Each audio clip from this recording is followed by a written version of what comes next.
D-Lo for Boxing and More. Shout out to the LDBC. I want to talk about this phrase used in boxing a lot. He doesn't deserve the fight.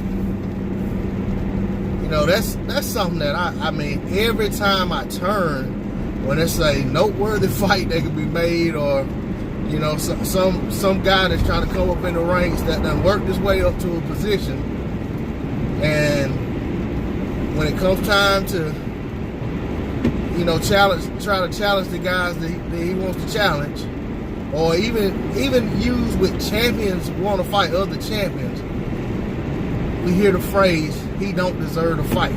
He doesn't deserve the fight. Or what did he do to deserve the fight? I mean, case in point, you got Jamal Charlo had worked his way up to the mandatory position.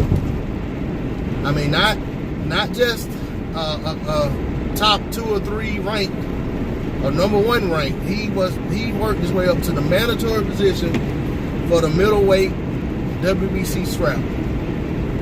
In fact, actually, is the interim WBC champion. And basically, when you're the interim champion, that means if the champion vacates, more than likely he'd be elevated, or at least guaranteed a shot to fight for the vacant title to become the champion. But that said, even in Jamal Charlo's case, you have those who question, what has Jamal Charlo done to deserve a fight with Canelo? And the same thing prior to Canelo being a WBC champion, it was what did he deserve to fight Triple G? You know, and it's funny how that goes, because they're set Derevchenko, who had every bit of maybe 15 fights or so. Maybe has a little more, maybe a little less. But, you know, he just fought Danny Jacobs for the IBF middleweight title that was vacated, basically stripped from Triple G. But the thing was, Derevchenko was sitting there as mandatory for Triple G, and for the IBF, and Triple G chose to fight Varnish Martirosyan, and then the Canelo rematch in the IBF strip, you know. But I never heard anybody question what Derevchenko had done to deserve a fight with Triple G. It was just accepted that he was the IBF mandatory, so he deserved his shot. And nobody, I didn't hear anybody question whether or not he deserved that shot. But for some reason, when it comes to certain fighters, you hear, what did he do to deserve a fight? Or he doesn't deserve a fight. And I mean, it's just gotten old. I don't know when boxing gave birth to such talk. You know, I can honestly say that the first time it really got my attention was when Deontay Wilder and Anthony Joshua first started going back and forth. You had those saying that Deontay Wilder doesn't deserve an Anthony Joshua fight. And I think Eddie Hearn actually said that. Or he doesn't deserve a split, or he doesn't deserve, you know. So I'm not going to credit Eddie and say that he was the one who put this out there, but it's like, that's when it caught my attention, because of the profile, how high a profile of fight that is. You know, it's the biggest fight that can be made in boxing, and I remember that kind of talk was, you know, was floating around about that fight. You know, the reality is, throughout boxing history, you've had a lot of guys who, on paper, you would actually say, you know, you'd actually question yourself about, you know, man, why is this guy fighting for the title? Or, you know, I mean, like Lomachenko. I think he challenged for a title in his first or second fight against Salido and lost. You know,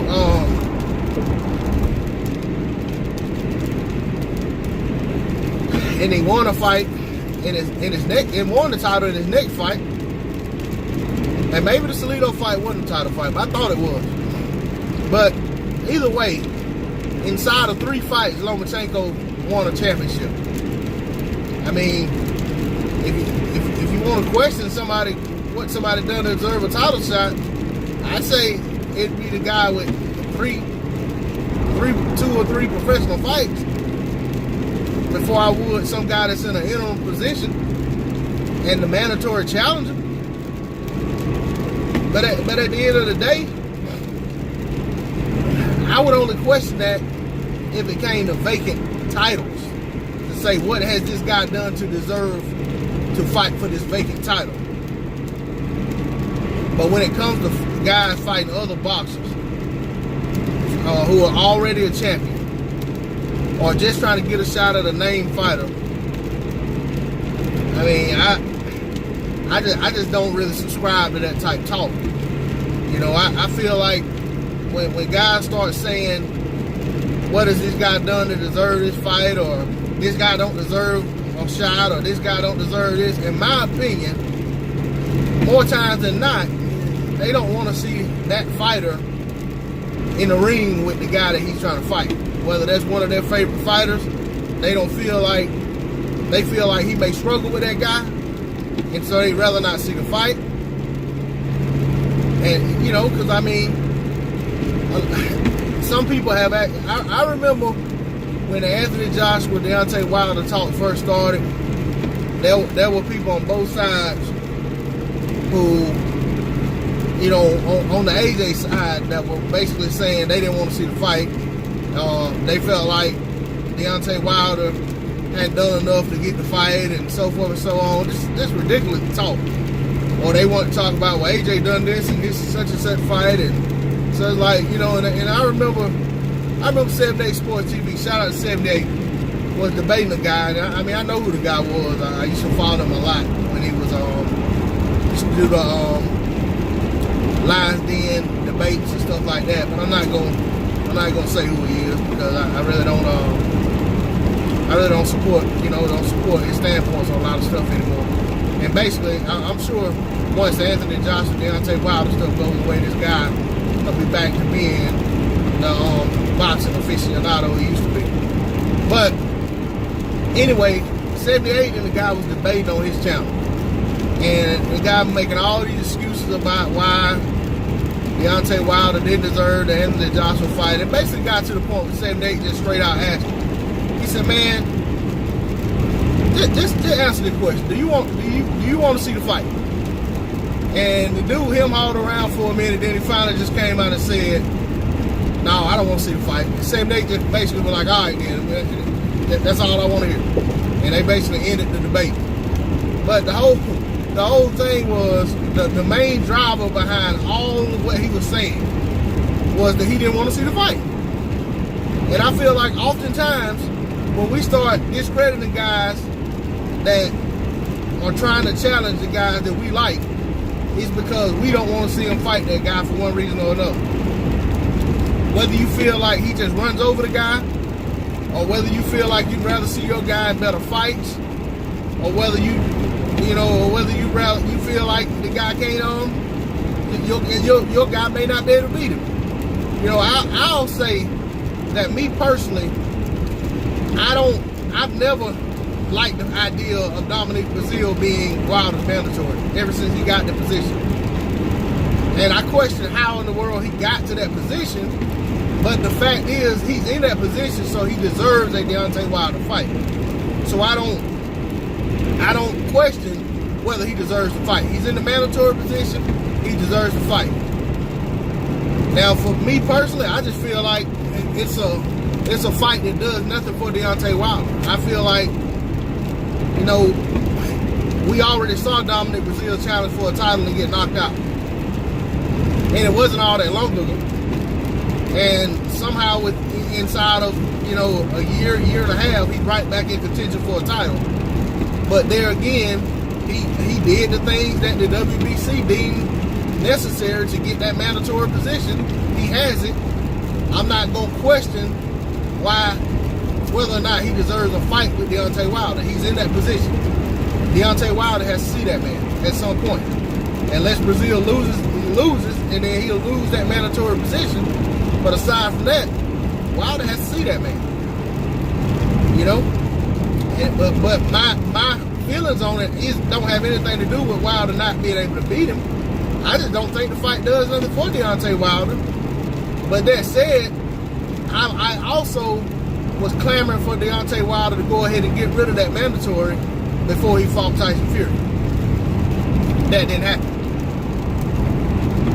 But, you know, you've had guys like Robert Guerrero and Andre Berto get fights with Floyd Mayweather. Buster Douglas got a fight with Mike Tyson.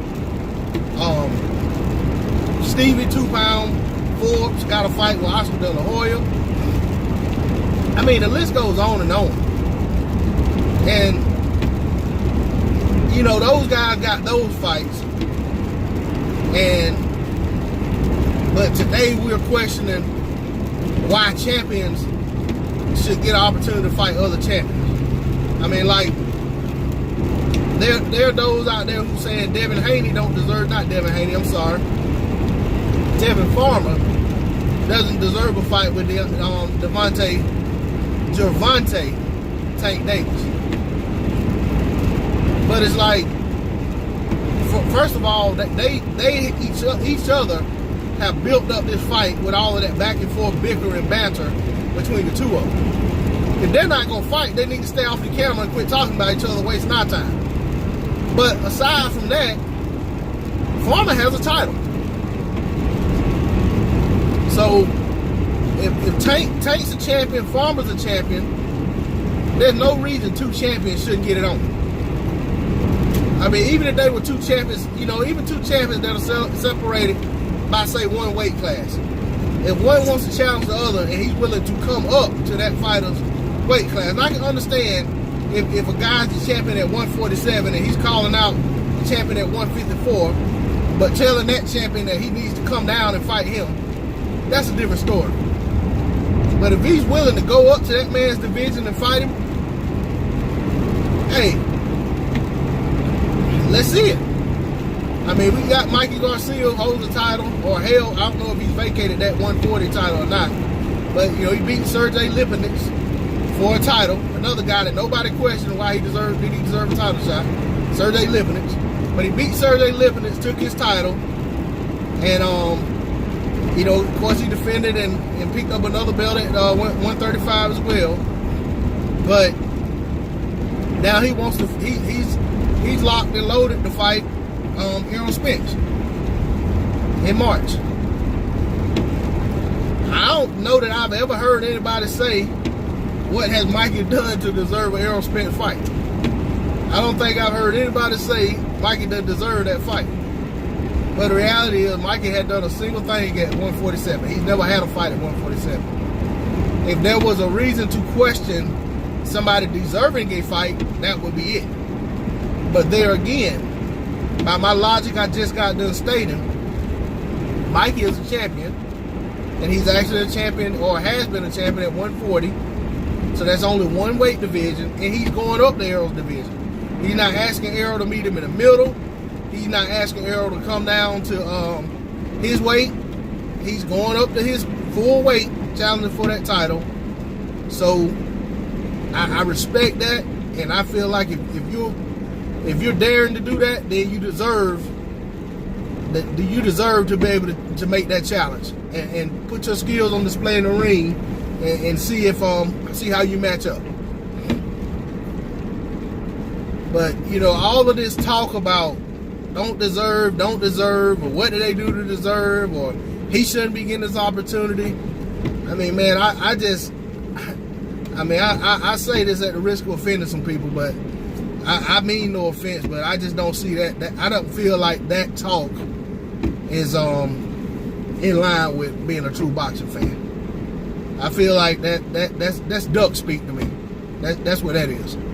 When a fighter starts talking like that, I feel like for some reason or another, he's ducking the challenge of that guy. Now, I mean, I understand there are certain confines, and you know, there's always one-offs and there's always variables in there. You know, you got some kid just got out of the Olympics, and he's got about 7, 8 fights under him, hadn't fought any contender, and all of a sudden he's calling out the top guy in the division, and the fight doesn't make sense whatsoever from a monetary standpoint. There's no build up to the fight.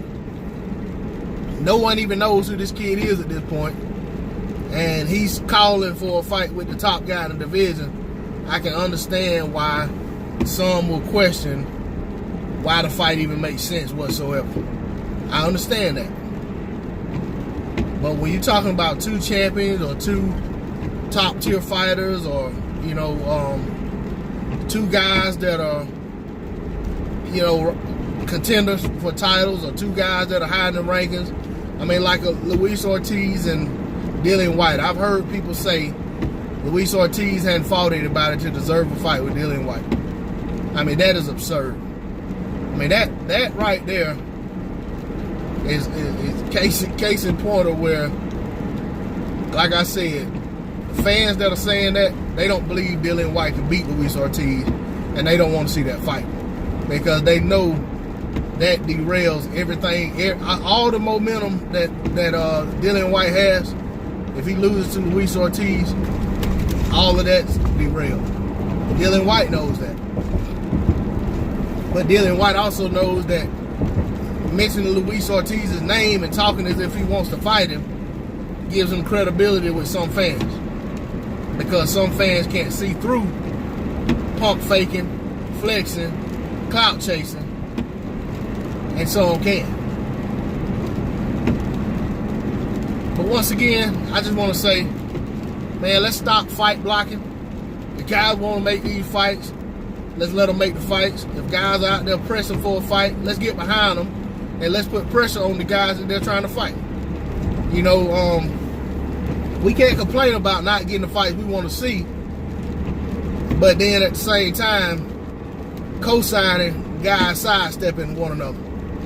I mean, when these guys are champions, I don't think there's a champion out there who I feel like doesn't deserve a shot at another champion. You know what I'm saying? And I don't want to be the one making that call on who deserves what. That's not my position as a fight fan. That's not my position. That's not my stance. I want to see fights. It ain't my job. It's not my job as a fan to block fights from happening or to campaign for a fight not to happen. I want to see the best fights that can be made in boxing, and I want to see more and more of them, not less. But I done stood on my soapbox long enough on that issue. I want to see the best fight the best. Don't want to see these guys ducking and sidestepping one another, and I definitely don't want to hear the fans promote such behavior. Shout out to the LDBC, to my subscribers and repeat viewers. Welcome back. I thank you for coming back to the channel to view another video. Ask that if you haven't subscribed to the channel, please subscribe. Hit that bell icon, drop a comment in the comment section for me. I'm out. Peace.